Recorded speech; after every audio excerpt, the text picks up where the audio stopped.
But welcome everyone to the latest in the series of Be a Force speaker opportunities we have to bring in some incredible speakers to talk to our teams. When we started this last fall, my practice was to go to our head coaches and say, okay, give me an assignment, right? Who would you like to get? And would you like me to go find, whether it's basketball or softball or whatever sport, in this case, volleyball. I said to Joey, who do you want me to go after? And you guys know Joey better than I do. He shakes his head. He said, no, let me tell you who I want, right? There was no discussion. And he said, go get Kathy, right? Find out whether Kathy is available. And that's when Kathy, you and I spoke a number of months back. But Joey could not have been clearer. And that's not going to surprise anybody on the volleyball team that Joey was clear in terms of his expectations. So I'm delighted that we're able to work into Kathy's schedule. The format today is going to be driven by your Q&A. The Bentley Falcons know that we talk about Be a Force a lot. It's on all the banners all around school. But to break it down, Be a Force is about, being a badass on the volleyball court, but also in class, on campus, and in the community. And so we try to bring in people like Kathy who are outstanding student athletes themselves. I'll give you a little bio on that, to kick us off, but who have gone on after graduation to just have remarkable careers. So that's the setup. A couple of words on Kathy that you may not know before I pass it off to Joey. To say that Kathy is a legend in volleyball would be an understatement. Player, coach, administrator, an 8-year role as the advisor to the U.S. National Women's Olympic Committee, executive director of the American Volleyball Coaches Association. You simply can't measure the impact that Kathy has had on U.S. volleyball. You can't measure it. Early on, Kathy is an athlete. Wasn't sure, am I going to play tennis? Am I going to play basketball? Am I going to play volleyball? But Michigan State was lucky enough to recruit her, where she played both basketball and volleyball. By the way, 3 years ago, she was admitted and inducted into Michigan State University's Athletic Hall of Fame. Not a small deal. After she graduated, she played 2 years of pro basketball before she decided she wanted to go into coaching. Wasn't sure whether she was going to get the basketball offer first or the volleyball offer first. But Ferris State, a school that you guys are familiar with, by the way, as everybody smiles and remembers last year. Oh, yeah. We remember Ferris State. She started there. She started their program. And in the first 4 years of the program, they won 2 conference championships. And Kathy was coach of the year 3 times, right out of the gate, right? University of Kentucky was smart enough to recruit her, brought her on board not only to lead their volleyball program, but also to take a major role in their administration. So she moved up. I mean, eventually she was the Courtney of that organization. She was a senior associate athletic director. And so in the volleyball side of things, 4 NCAA championship appearances, 3 SEC championships, coach of the year along the way, incredible success on the volleyball side, but also on the administrative side, right? So she built out a big part of the campus, both for men and women's athletics, incredibly successful there. After University of Kentucky, she went on to a position in government. She worked at IMG. She was a member of the U.S. Volleyball Board of Directors and 17 years at AVCA. But she also wrote a book, which I proudly have a copy of. It's a terrific book. And as I said earlier, for those who are listening, I use it. I use it a lot because it's got some things you could use. I'll stop there because I could go on and on and on, and Joey's certainly got his own perspective. But the net of it is we have we talk about teamwork, respect, and impact. We have one of the major impact players in the history of U.S. volleyball on with us today on Zoom, and I couldn't be happier. So with that, Joey, let me just pass it off to you, and we'll get along with it. We'll get started. Thank you, Rick. What an opening! It's as I mentioned to some of you, but maybe for Rick's knowledge, I met Kathy 20 plus years ago. She was doing an educational series with Coach Mary Wise, who was a former volleyball coach at Florida in Boston. And I didn't introduce Kathy to myself then, but she made such an impact on me just in how she engaged the participants and the coaches that were there for the lesson to get more energy out of it and to be engaged.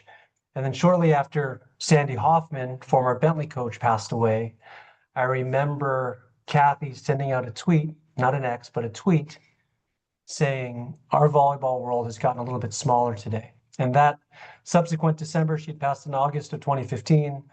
I introduced myself to Kathy at the AVCA convention, and I felt an instant connection because Kathy knew Sandy and knew about her impact. And since 2015, I try to catch Kathy when I can. She has quite a following. It's hard to get near her at some of these conventions because of all the people that want to talk to her. But I occasionally would say, "Hey, you remember me?" And she would know who I was. And it wasn't until 2023 when I was really impacted seeing Kathy and hearing for the first time about her health incident and being completely just in awe about how she tackled this new hurdle in her life. And I think Kathy is just an incredible mentor to me. I hope to all of you. Everything she's done in volleyball should inspire all of us. And we're happy that you can join us, Kathy. Thanks, Joey. Kathy, you knew, I told you ahead of time where we were going to go on the flow of this call. We've got, I'm sure, questions from all of the volleyball team for you. But I'm going to start off with the first question because the legendary coach status, the administrator, all you've done, we can spend some time there, but I'm going to take you back. You were an undergrad at Michigan State when I was an undergrad at Bentley. So you and I kind of followed a similar timeline in some ways. Our masters were within a year of each other. So I got a little sense of what was going on in the world when you were an undergrad. But if you wouldn't mind, would you connect with our team in a maybe a different way than other people have you start? Could you talk a little bit about your experience as a student athlete at Michigan State when you were trying to balance two sports, which I can't even imagine, with a class load and go down memory lane a little bit. Freshman year, sophomore year, junior year, senior year. What was maybe a memory or two of each year that you can connect with this wonderfully talented group of volleyball players because they're living right now what you were living back at Michigan State? Yeah, well, thank you, Rick and Joey. I feel the need to start with an explanation of why I talk like a dork. So, Joey knows that 3 years ago, I was running on the treadmill in my basement and I had a stroke. I didn't even know it at the time. So I had 3 or 4 minutes left in my workout. My right hand just went limp.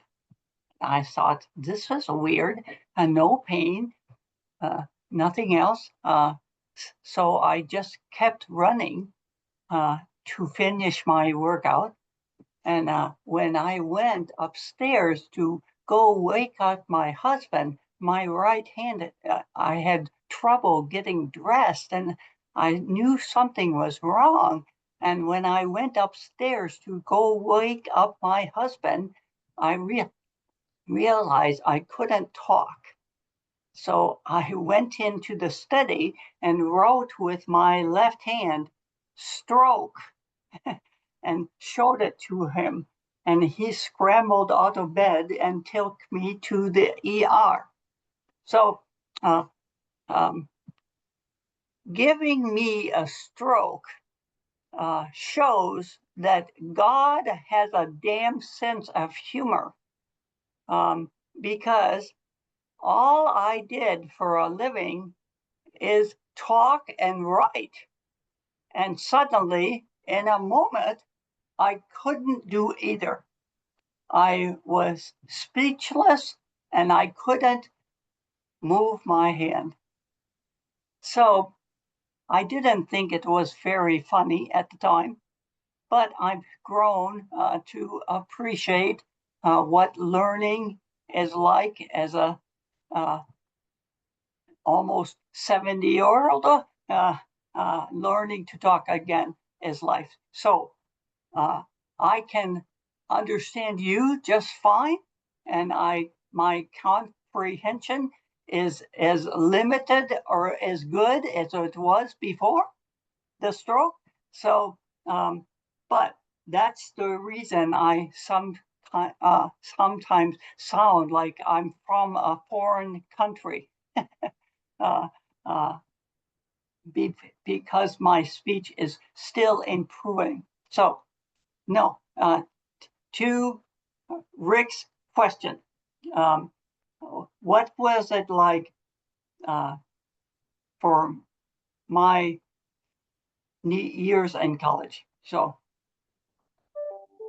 I started at Calvin College. Um, I transferred to Michigan State. So, it was 100 years ago. It might well have been. I'm your grandparents' age. So at that time, all athletics was Division III. There were no scholarships for women. So uh, um, we all played because we wanted to play. And that's the reason, Rick, I could play 2 sports and I played 3. We just went from one season to the other. I played volleyball, basketball, and tennis. I wasn't great at any of them because no women were great at athletics during that time because we didn't start playing until we were at least in high school. And I played with some women who didn't have much training until they got to college. Unlike you guys that started when you were 4 or 5. Yeah. So my freshman year was when I really fell in love with volleyball. I loved being on the team, and by my sophomore year, I was getting into trouble. Who's the sophomores on this team? Raise your hands. Okay, you're the ones that are going to get into trouble. uh, uh, um, you don't remember all the promises and expectations and hope that you had a freshman. Who's a freshman on the team? Okay, you guys just enjoy it. Yeah. You remember all the reasons there that you chose Bentley, and all the reasons that you wanted to play on this team and go to this school.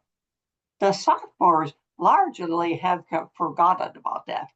They are in the grind year. uh, uh, been there, done that, but you're too far away to see your graduation and your leadership role. It's a grinder year, and I experienced that this as Kellen. It was right. I was a sophomore in 1974. Don't do the math. So I wanted a chase of something bigger than a little Division III school. So I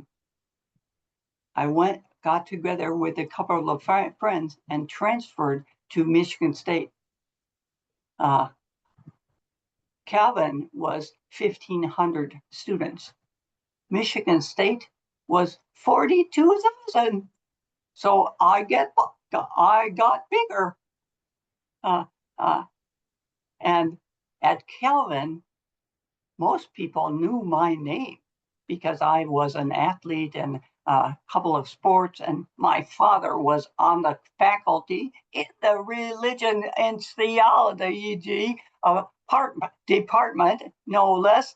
So every time I cursed and swore, it was pointed out to me that my father would be embarrassed of me. So I had to get out of there.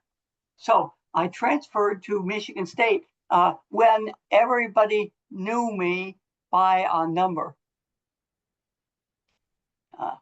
That's all. And at Calvin, everybody was Dutch. It was a Dutch enclave. And when I went to Michigan State, the faculty couldn't pronounce my name. I had never said before. You don't know that DeBoer is Dutch?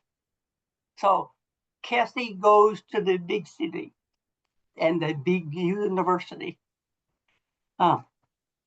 So I went there as a junior, and it took me 3 years longer to graduate. So I played volleyball and basketball, no tennis at Michigan State. But it really opened the world to me. Michigan State did. My parents had taught me a love of learning, and I just thrived at Michigan State because I was into feminism at the time. I minored in women's studies. I was just an angry, righteous, know-it-all, and I could find discrimination under every rock. So I spent my time at Michigan State protesting. The Vietnam War has just ended, protesting everything.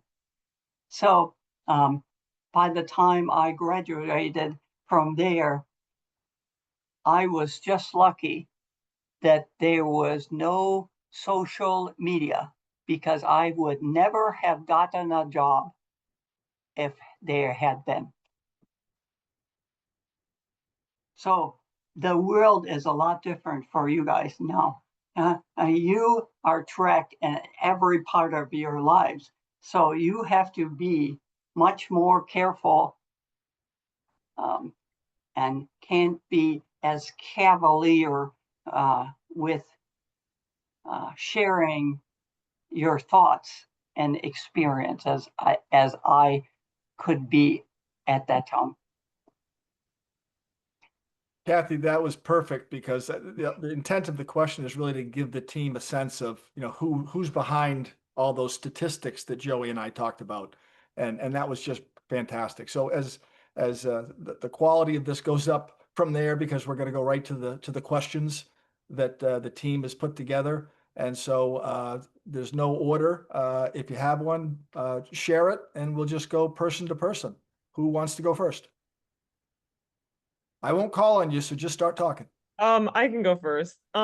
In some of the research that we did just like before this call, we found that you were part of a lawsuit, a Title IX lawsuit in your senior year.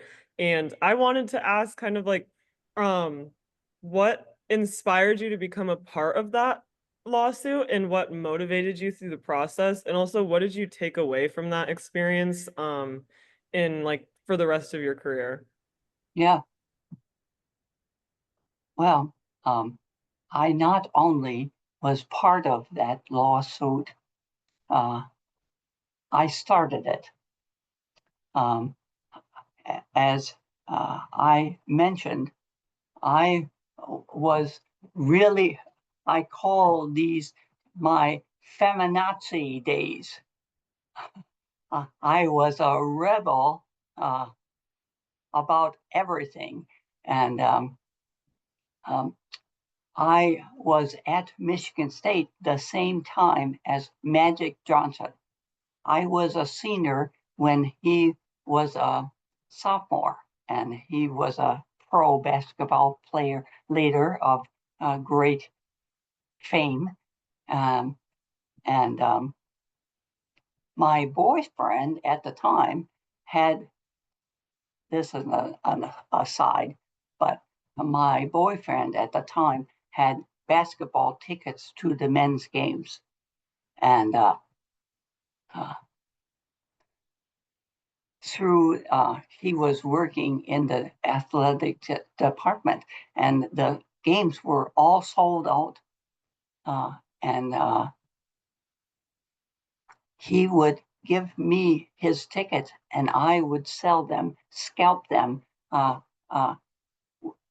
to people coming in from the parking lot that were sell his tickets for more money, and we bought pizza and beer and enjoyed the games on TV. So I was just a renegade at that time. So, and most of it, it's Aria. Are you Aria? Aria. It was two things. I was pissed off that Magic Johnson had people, mobs of people, going to his games. And we, the women's team, were practicing in an old gym, 100-year-old gym. We didn't have anybody coming to our games. And he was flying all over the country, playing in stadiums or playing in arenas, and we were playing in little box gyms, and we had to drive ourselves. The team had to drive themselves, and I just was pissed off and angry combined with righteousness. Righteousness, oh, it's a scary thing. I was totally righteous too. I thought this is the law. We deserve opportunities as female athletes, and you're ignoring the law. So it was in my self-interest, but I was totally righteous about this is the right thing to do. So we, as I said, my boyfriend at the time, who I was married to for 38 years, he died 2 years ago. So he became my husband, but he worked in the athletics department, and he had access to all the budgets. And he would go in at night and copy them and give us the data for about the expenditures of the department. And we used that in our lawsuit. He got fired, needless to say, when the court went to trial. Okay, easy come, easy go. So, so what did I learn from that?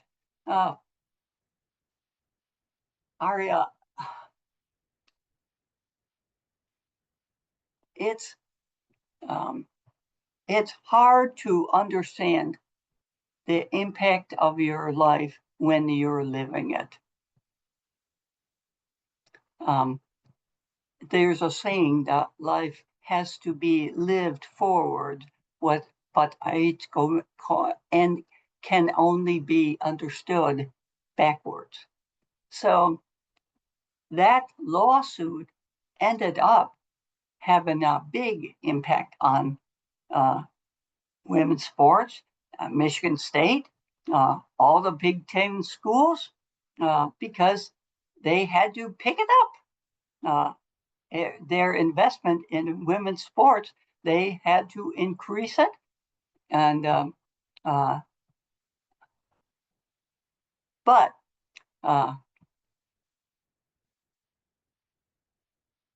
the faculty rep at Michigan State was became the president of the university.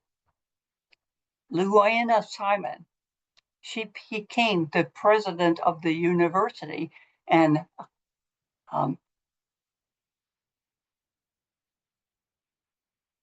she was on the opposite side of that fight, and it likely kept me out of their Hall of Fame until 3 years ago. So I said to them when they inducted me, what university inducts a person into their Hall of Fame that sued them? Well, most of them had forgotten about that. My good fortune. Anyway, so I didn't, at the time, RL, I didn't realize it would have a lasting impact, negative or positive. I was just pissed off, and I was self-righteous. And so the lesson for you guys, lean into what you believe, because as a young person, you are not burdened by all of the things that Joey and Rick and I experience in our lives. You can still be hopeful. You can still lean into what you think is right and be willing to just live with the consequences, because you're not going to know what they are until you're older. Great answer. Who's next? I just want to say thank you for speaking to us. Start off with that. I'm Hannah, and you mentioned earlier that, you know, times today are pretty different, having social media and all.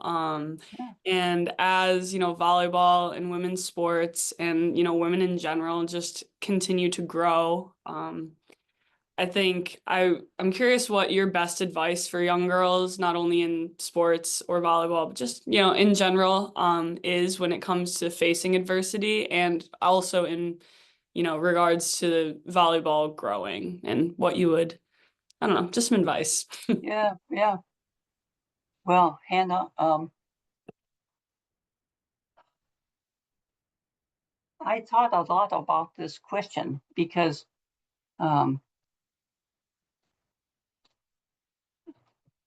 a friend of mine named Terry Pettit calls adversity, what are you going to do when the monkeys come? And how many of you have seen The Wizard of Oz? Yeah. So when the monkeys come, they pull the scarecrow apart, and it's all hell breaks loose. So the monkeys always come, sometimes during the middle of a match. The monkeys come. Sometimes injury comes. The monkeys took the form of injury. Sometimes team dynamics take the form of monkeys coming. So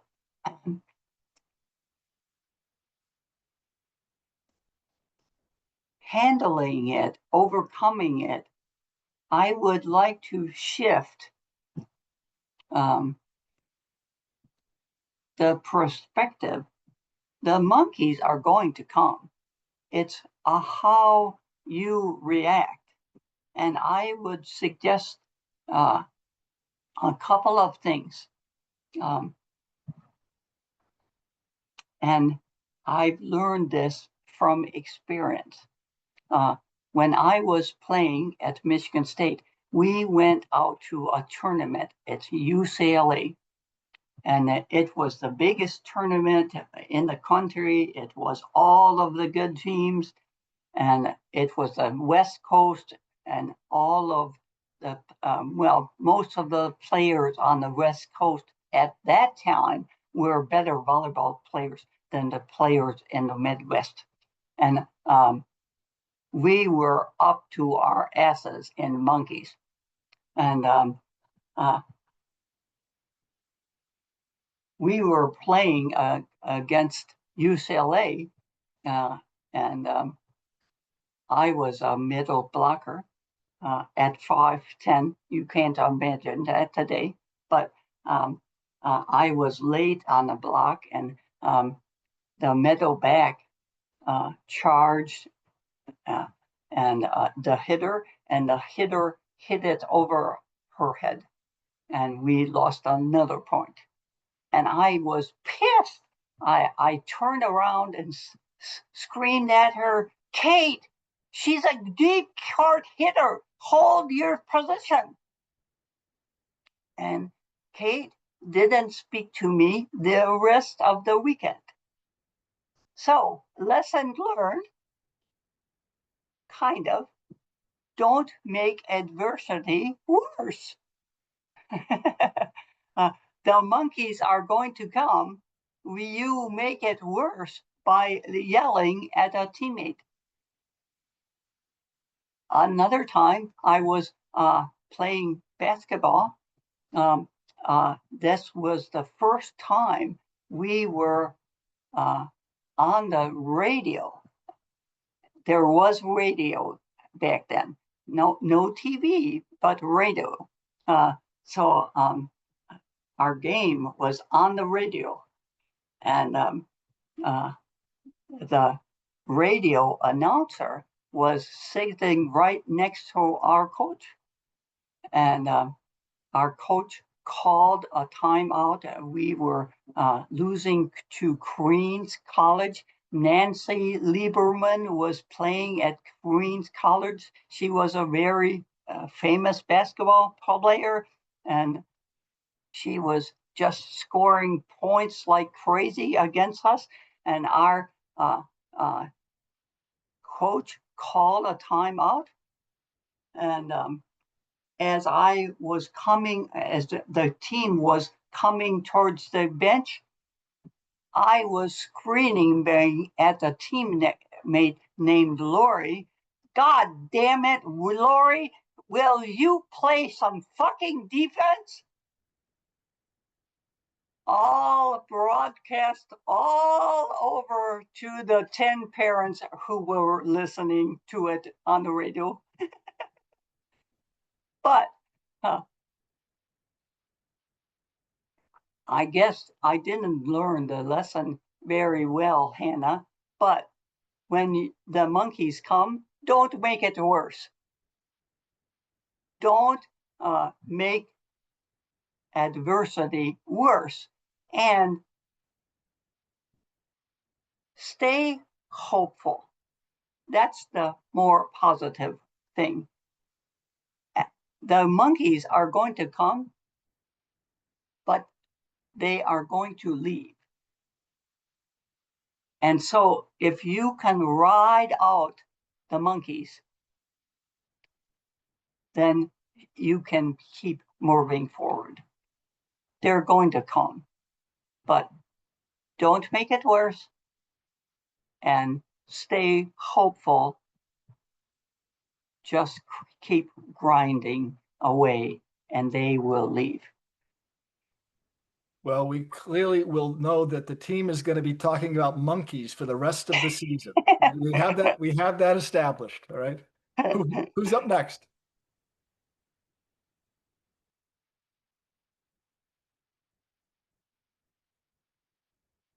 Ask one of them. Yeah.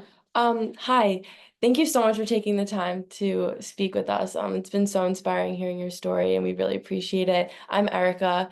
So what were some of your setbacks in college volleyball, and what did you learn from them?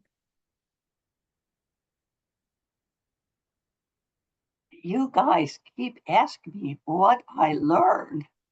I have plenty of stories of setbacks, but I don't have so many learnings from them. um, so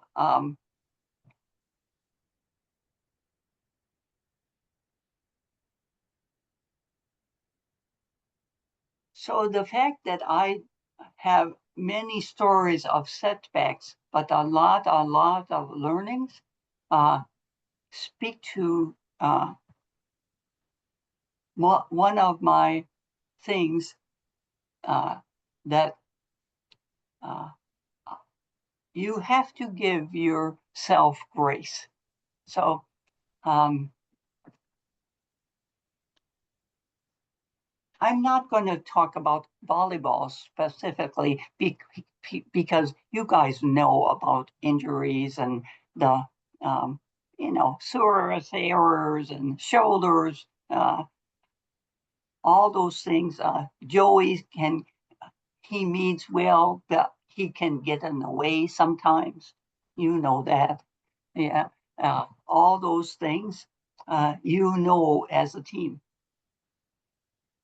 When I had this stroke, I had to learn grace, Erica, mostly for myself.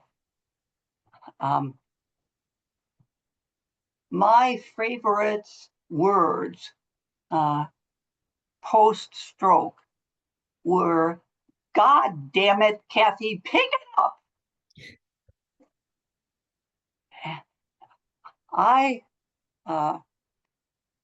And I still say that to myself about 6 times a day. But I took up piano lessons. Yeah, I took music therapy. I didn't know how to play the piano, and I thought getting my right hand back, moving my fingers independently, piano would be a very good thing to learn how to do that. How many of you played the piano or took lessons for more than a couple of years? Okay, well, it's Tori or Julia. Yeah. Julia. Yeah. How many years did you take? I took piano lessons for probably 5 years when I was really young, and then I stopped in like 5th grade. Yeah. Well, I can tell you that playing the piano, moving your fingers independently to different rhythms, is not an intuitive thing to do.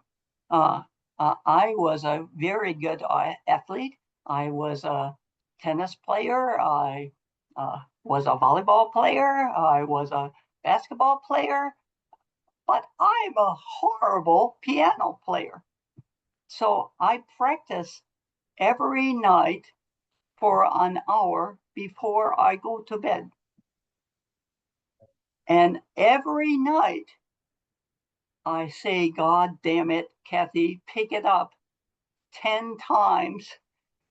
And I go to bed discouraged about my inability to play the piano, to play the notes at the right times and in the right rhythms. So I would say the same thing for you guys learning volleyball. Have you ever had just a bad day passing? Raise your hand. Yeah. Passing is so fucking hard. You know, that's why it seems easy, but it's so hard. Once you think that you have got it, shank. You know, so it's like playing the piano. Give yourself some grace, and after a tough day passing, say the last thing that you say, the second to last thing is, God damn it, Kathy, pick it up. And the last thing that you say is, it's okay. We'll be back tomorrow. So improving day to day is almost impossible to track your improvement from one day to the next. So pushing yourself and giving yourself grace at the same time is a combination that keeps you going. I don't know. That's a kind of a lame answer, but that's my best answer. I don't know. I'm not sure I'd call it lame. I'd call it wisdom. That's what I would call it. Yeah. Who's next up? I'll wait. Hello, I'm Sophia. Yeah. What leadership qualities do you think are important for women in sports today? What? Repeat it. I didn't hear you. Yeah. What leadership qualities do you think are important for women in sports today? Oh, wow.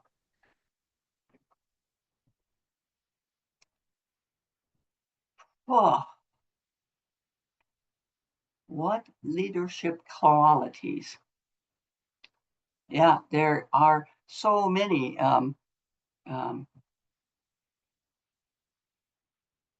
I wrote about this in the book that I wrote. I think the book I wrote is about gender and competitive environments. And I believe that competition is critically important for both men and women, but for the opposite reasons. Men learn from competition to be part of a team and to lower their ego to be part of the group. Women learn from competition to be willing to stand out from a group. Our predispositions is to try to fit in, try to be, we are collaborative. We want everybody to get along, and we want everybody to agree. And but teams need somebody who is willing to say, set me the fucking ball, and to live with the consequences that come with that. I set you the ball, Kathy. You hit it into the net. Take responsibility for that. Set me again, please. Yeah. Women as a group and as a team need to learn how to have hierarchical roles in terms of who's going to get set or in terms of who you are going to set.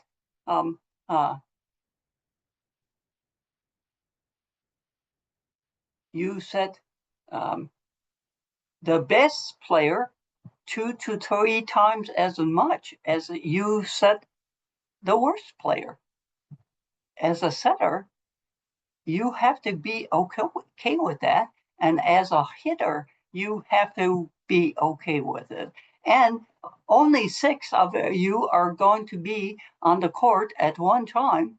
So some of you are going to have to learn to contribute to the team when you're not on the court. Yeah. And those are really important life lessons for leadership. If you want to be leaders on your team or in your organizations or managers, when you grow up and have your own businesses, create your own business, you will have to be willing to stand out. And that's an uncomfortable place for most women. And you can learn that through sports, through your experiences of volleyball.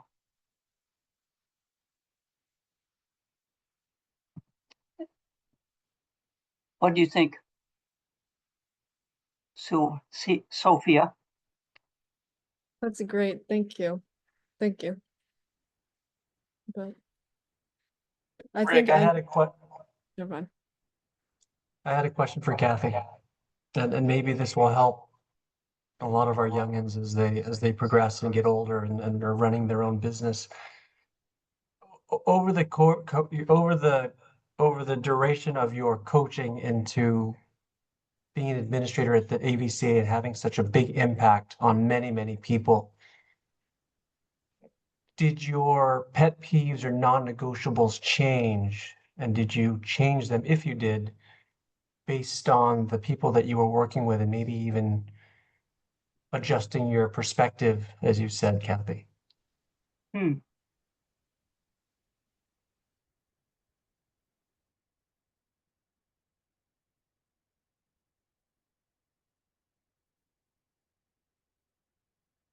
Yeah.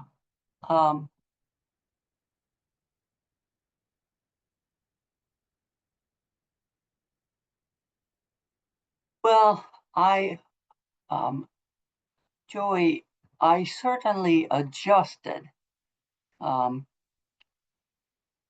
I'm not always proud of the way that I adjusted. When I was working at UK Athletics, I was in the food chain, second or third in the food chain.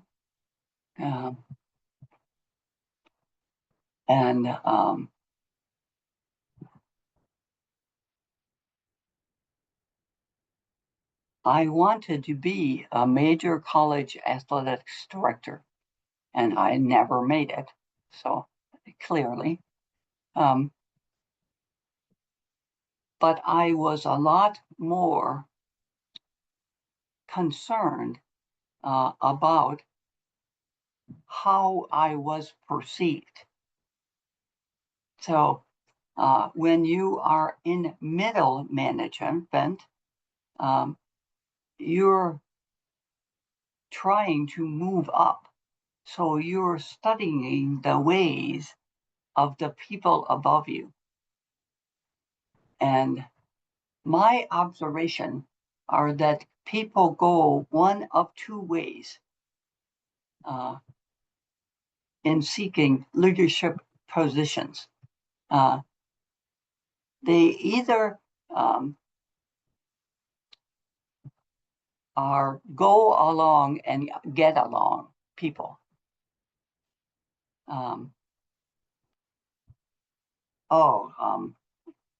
Joey, that's brilliant.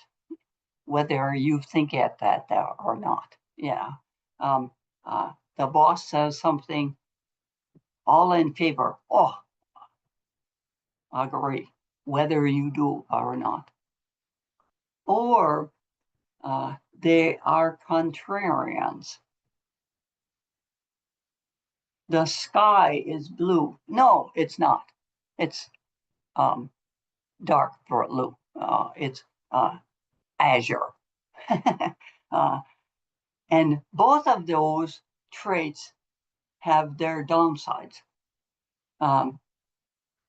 So I would advise you, as you go along, not to have a fixed set of ways that you respond to things,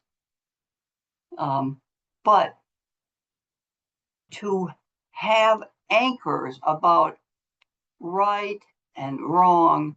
And if you feel squeamish in your gut about something, think about it really hard. You may do it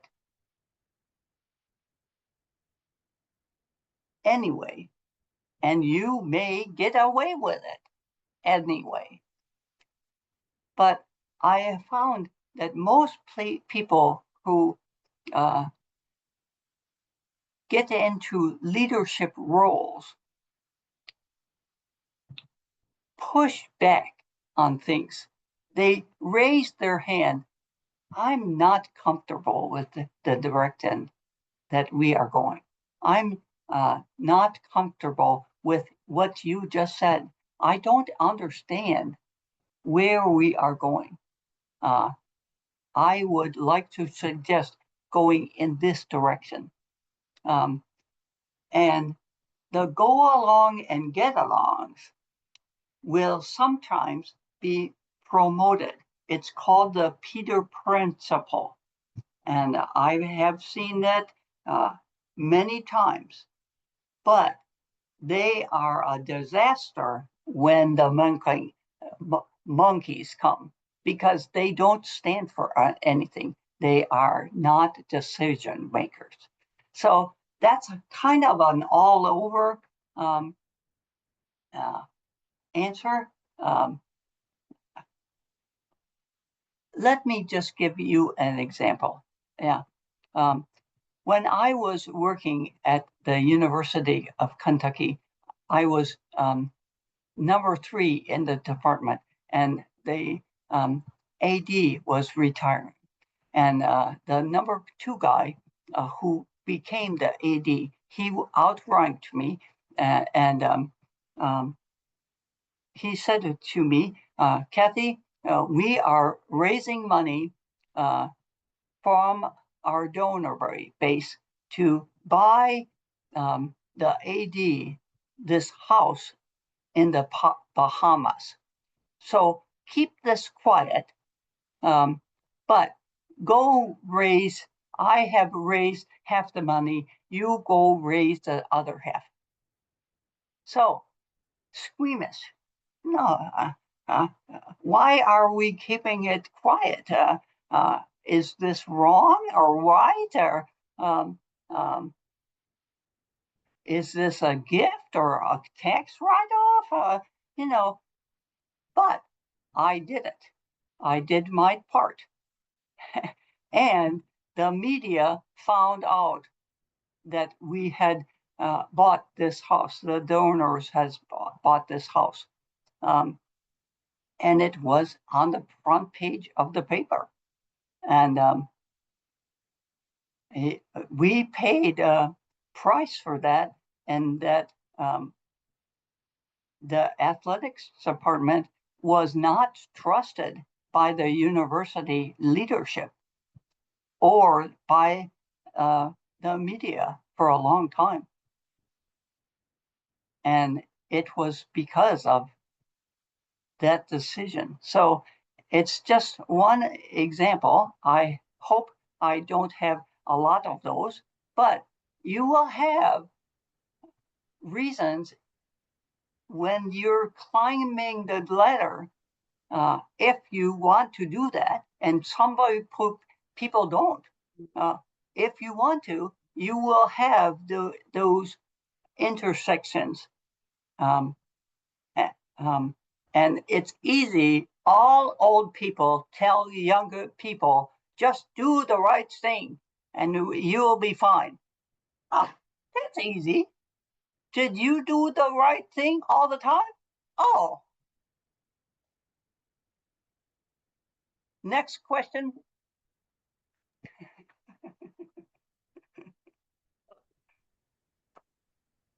Who's up?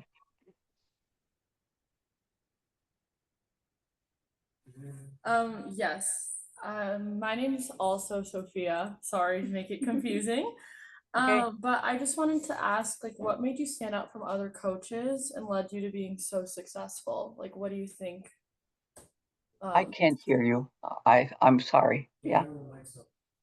Shout it out. Sorry. Can you hear me now? Yeah. Okay. What made you stand out from other coaches and led you to being so successful? I had better players. Yeah.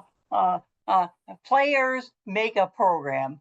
And when I went to Ferris State, I told Joe this the other day. They were looking for a big time coach. And I had just finished 2 years of playing basketball. I wanted to go to law school and I needed a job and to pay for law school.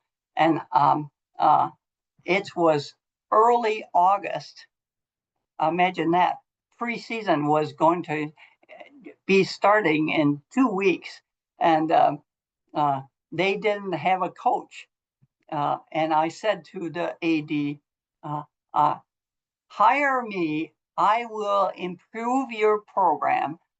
You want to hire a big town coach, I want to go to law school, and I will clear out after a year. I will make the program stronger than it was, and you can hire your coach. Well, the first year I was good to my word. We finished 5-25. We were just horrible. We were just horrible. But he kept me on another year, and I recruited in Michigan at the time. The high school volleyball season was in the winter, and we played like we do now in the fall. So I spent all spring driving all over Michigan recruiting players. And the next year, we finished second in the conference, and the next 2 years, we won the conference. Not because I was a great coach. I coached the 5-25 team the same way that I coached the conference championship teams, but I had much better players. And so, yeah, great coaching is because of you. You win the games. He loses them. Yeah, the coach loses them, but you guys win the games. Kathy, as we get, by the way, the false modesty registered with all of us. No one's going to really believe the fact that you had nothing to do with multiple 30-win seasons. No one's going to buy that. I mean, we all know of players. We all know of examples where wonderfully talented teams underperform.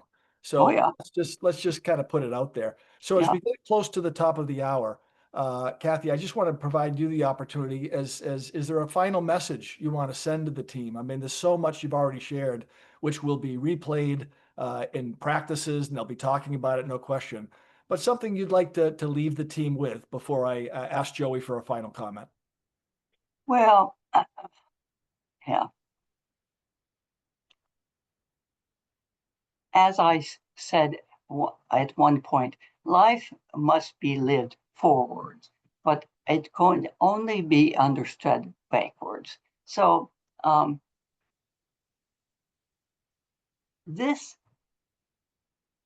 it may not feel this way every day, and every moment and every practice. But this is some of the best times that you will ever have in life. I'm going back to Michigan State the middle of September for a 50-year reunion of the volleyball team that I played on in 1975. 50 years. And 9 of the women on that team, 9 of the women on that team are still my closest friends to this day.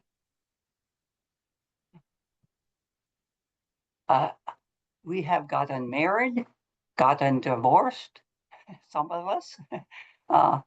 We have lost spouses. We have lost parents. One of our teammates died of a heart attack 5 years ago. We have lost her.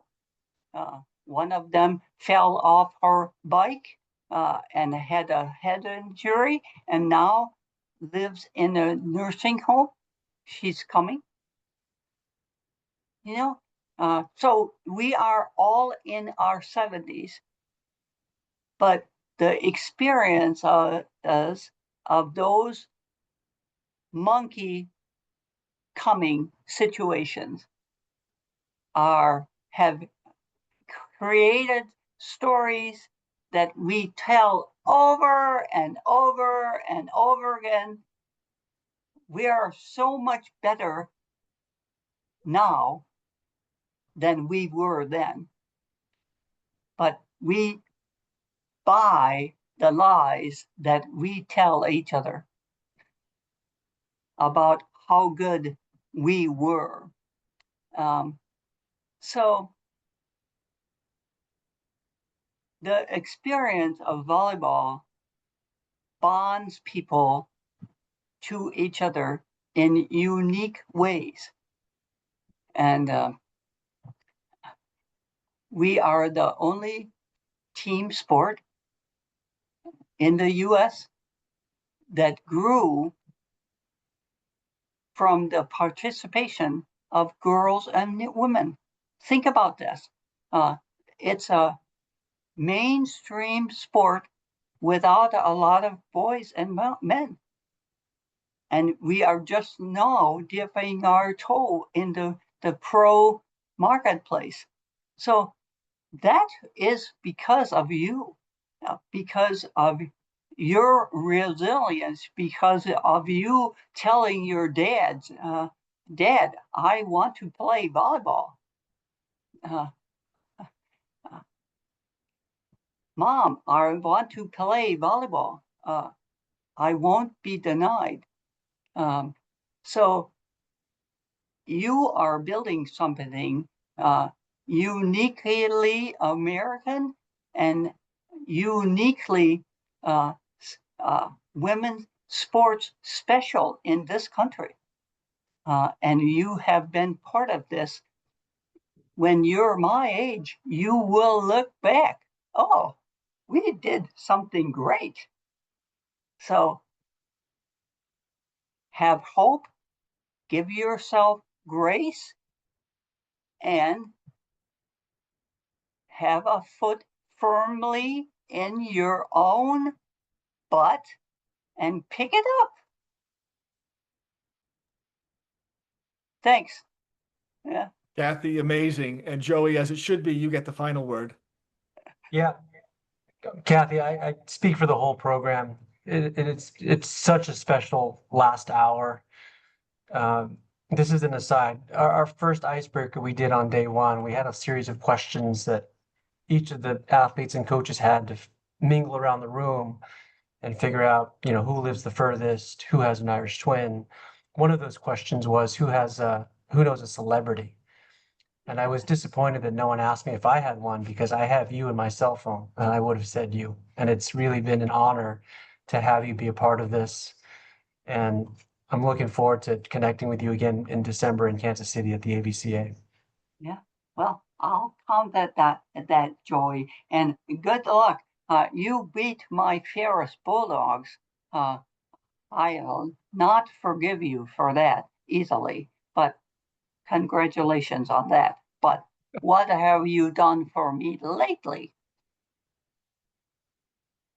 We're Good all, luck start- this we're all season. starting 0-0. So to the team that's got lots ahead of us, thank you, Kathy. Thank you, Joey. Everybody, go Falcons. Bye bye.